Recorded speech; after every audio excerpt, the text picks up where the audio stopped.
Hey guys, super excited for today, which is day 3 of our Less Overwhelm and More Balance Challenge. If you're not already in the the Stress Management and EFT Tapping Facebook group, there's a link in the description so you can join us over there, which is where most of this challenge is taking place. Most of the action that we're doing this week takes place inside that Facebook group. So guys, today is day 3. It's hard to believe we are halfway done with our 5-day Less Overwhelm and More Balance challenge. So today we're going to focus on the wellness wheel. Okay, we're going to focus on the wellness wheel today.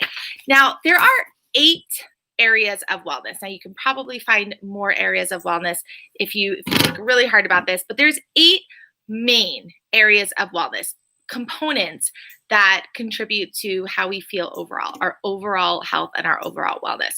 Those areas are emotional, physical, spiritual, financial, environmental, social, and they're all here in the group. This paper is in the file section, okay? So you guys do not have to remember all of this.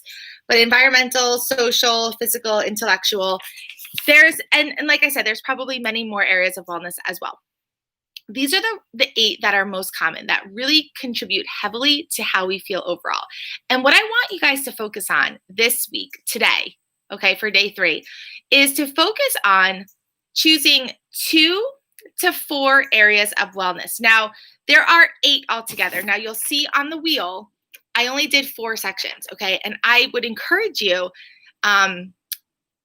you just can't focus on it all at once, right? So I purposely did not do all 8 sections on the wheel. I want you guys to pick 2 to 4 areas to focus on, either for the week or for the month, okay?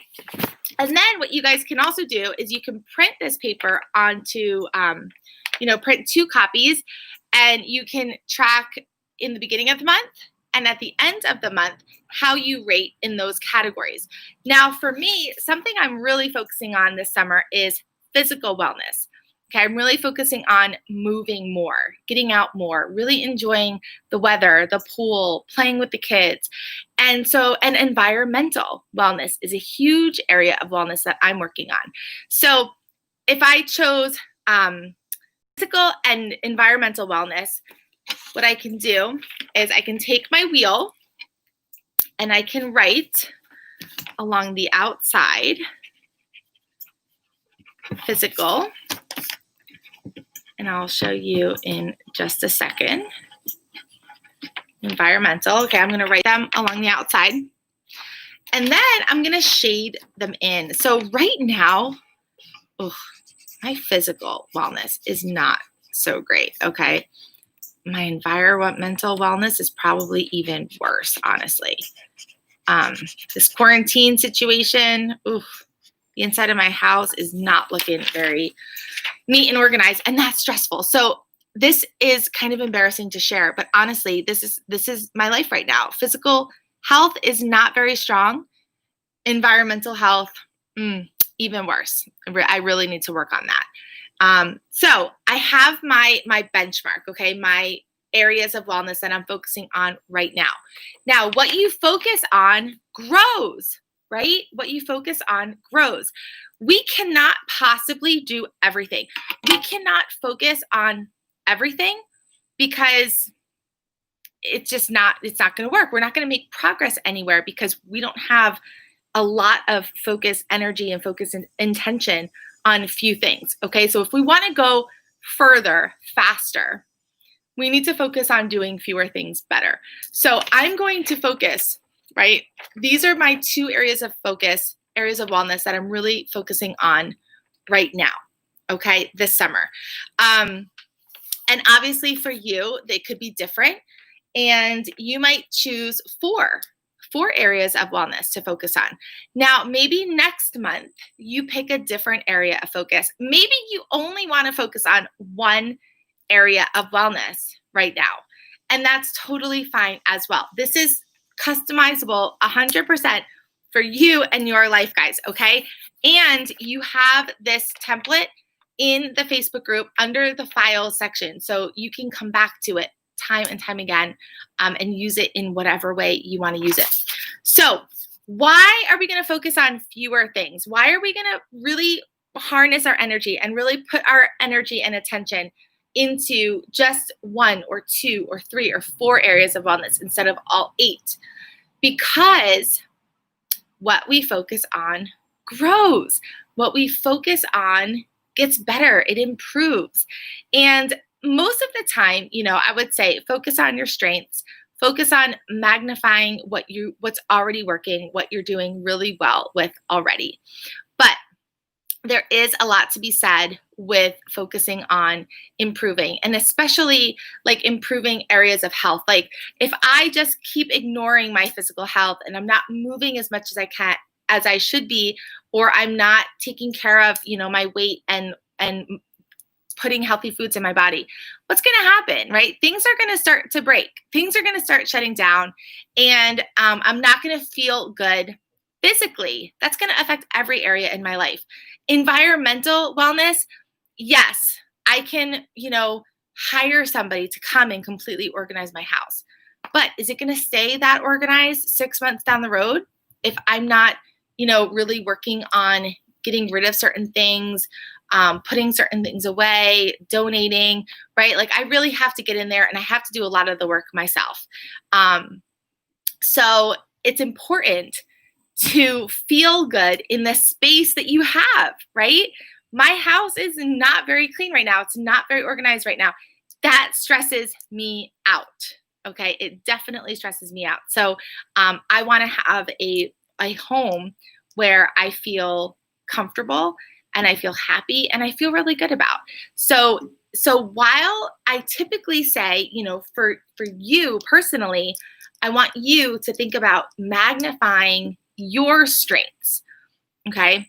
But there's also something to be said about looking at these different areas of wellness and working on improving them. If your emotional wellness, if your emotional health isn't thriving right now, like so many people, right? Quarantine has been a really trying and very, very hard time for everybody. That can be something that you really put your focus and intention into, and it's going to get better, right? What you focus on grows. What you focus on magnifies and expands. And self-awareness, right? Being aware of all these different things is really the first step in improving and in healing, in achieving any form of transformation. So guys, I hope this was helpful. If we just quickly recap the first 2 days, the first day, Monday, we talked about looking at your schedule. We talked about asking yourself, is this really necessary for me to do? Is it necessary for me to do today or right now? That's one way you can really shift things around and start to prioritize a little bit better. I know for me, I tend to really I think I can get so much more done each day than I really can. And when I ask myself those questions, it allows me to move things around to different days, different months. Sometimes just delete them altogether and realize, hey, this isn't the season where that's going to happen. The other thing we talked about on Monday, that one of my favorite tips was planning your downtime, really scheduling time where you can completely disconnect from work. Okay. Because this happens with me and with a lot of people in our group. When you don't have separate time, you're carrying everything from, personal to professional, right? Everything's kind of like blended together. And then when I was playing with my kids, I would feel guilty that I wasn't working. When I was working and I was doing all of this stuff for work, for different projects, I would feel guilty that I wasn't playing with my kids and I wasn't present with my kids. And what happened in my personal life, right, I was carrying all this guilt about not being a good mom, not giving my kids all this attention. They're on the iPads too much, or I'm just not like giving them what they need. And then when I was working, I was thinking about, I wonder what my kids are doing. They must think I'm such a bad mom because I'm not, with them right now and playing with them and really engaged with them. And I was getting much less done at work because I'm carrying all this mental baggage. And then when it was time to be with my kids, I wasn't really with them, right? I was physically with them, but my mind was kind of in other places. So when you plan your downtime, you can release the guilt of wanting to be somewhere else or mentally being somewhere else and not really being in the present moment. So you can release that guilt, and you can also kind of release any judgment about taking time for you, right? So release that judgment. Somebody in our live call said, and it can also help release judgment that other people have on us. Like, oh, we shouldn't be, taking time for ourselves. We shouldn't be giving ourselves all this time to rest. So that's another way you could look at that too. Yesterday, Tuesday, we talked about digital clutter, and we talked about 2 ways to kind of release this digital clutter, organize your phone a little bit differently by putting apps in folders and by really tackling your email. And I went over a strategy on getting your emails under control. At one point, I was at over 12,000 emails in my inbox. There's a little spider visiting us. And it was like so stressful. It was so stressful to open my inbox and see all of those emails. So we went over that yesterday. All right, guys, if you have any questions, please let me know in the group. Let me know what your biggest takeaway so far from this week has been.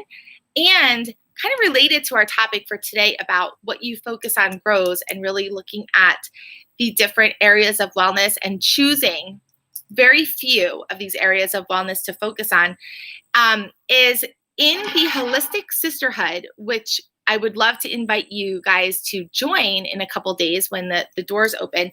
We focus on a monthly theme, and we look at a theme of the month, and all of our activities and trainings and live calls, guest speakers for the month are related to that theme. So we really focus on a very specific theme. This month in August, our theme is inner peace. So we look at this theme, our guest speakers all talk about it, our live calls are all related to it, and all of the trainings in the membership are all related to that theme. So we focus on something very specific. Everything is related to improving emotional wellness. Everything is related to, emotional health, feeling better, learning alternative tools for wellness. So everything is very related to that, in the bigger picture. But then for each month, we focus on a smaller subset of that. And now we've added a way for all of us to track our progress over time, which is super important, right? To be in the process of seeing that transformation, right? Because a lot of times the new normal becomes the new normal so quickly that we haven't really stepped back to acknowledge and honor the progress that we've made. So we have something in place right now to be able to track that and check that and celebrate it. So guys, keep an eye out for more information on the Holistic Sisterhood. We are super excited to be opening up the door and offering new members to join us. So we have a really awesome community and some really, really fantastic members who are a part of the group, and we're just so excited to be growing. And we are so excited that to welcome so many new awesome members as well. So guys, hopefully this was helpful today. Post a screenshot of your wellness wheel if you'd like in the group, or just remember to share in the accountability post that you made yours and you got it done. All right, we are here to support you, and I'll talk to you soon. Bye, guys.